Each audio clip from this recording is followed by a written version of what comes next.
మనిషి యొక్క పతనానికి గల కారణం, మొదటి కారణం ఏంటి అని ఆది నుంచి కూడా మనము గ్రహిస్తే బైబిల్ చాలా స్పష్టంగా మాట్లాడుతుంది.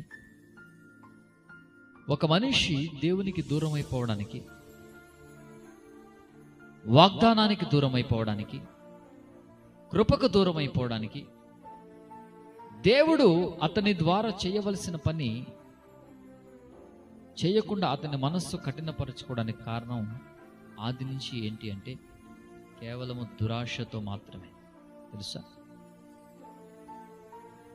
దురాశ అనేది ఒక భయంకరమైన స్పిరిట్, ప్రియ దేవుని బిడ్డలారా. ఈ దురాశ ఎప్పుడైతే ఒక మనిషి తను విడిచిపెట్టుకోలేడో తన జీవితంలో చాలా కఠినమైన సవాళ్లను అతడు ఎదుర్కోవాల్సిన పరిస్థితి. ఇంకా చెప్పాలంటే దేవుని మహిమను పూర్తిగా పోగొట్టుకుంటాడు అని బైబిల్ చెప్తుంది. ఒక సామెత కూడా ఉంది, దురాశ దేనికి చేయటంట? దుఃఖానికి చేయటం. ఒక మనిషి దుఃఖపడుతున్నాడు, అనుదినము అతని హృదయంలో కేవలం దుఃఖము మాత్రమే ఉంది, ఇంకా ఏమీ లేదు.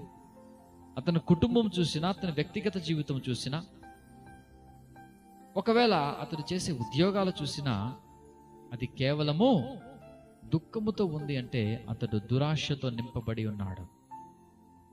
ఒక గవర్నమెంట్ ఉద్యోగి దురాశ లేకుండా లంచం తీసుకోగలడా?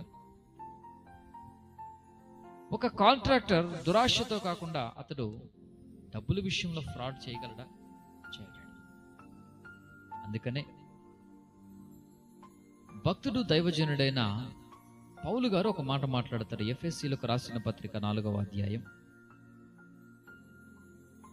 ఎఫెసీలకు రాసిన పత్రిక 4వ అధ్యాయం 22వ వచనాన్ని ఒకసారి మనం చదివితే, కావున మునుపటి ప్రవర్తన విషయములోనైతే మోసకరమైన దురాశ వలన చెడిపోవు మీ ప్రాచీన స్వభావమును వదులుకొని మీ చిత్తవృత్తి యందు నూతన పరచబడిన వారై నీతియు యథార్థమైన భక్తి కలవారై దేవుని పోలికగా సృష్టించబడిన నవీన స్వభావమును ధరించుకోండి.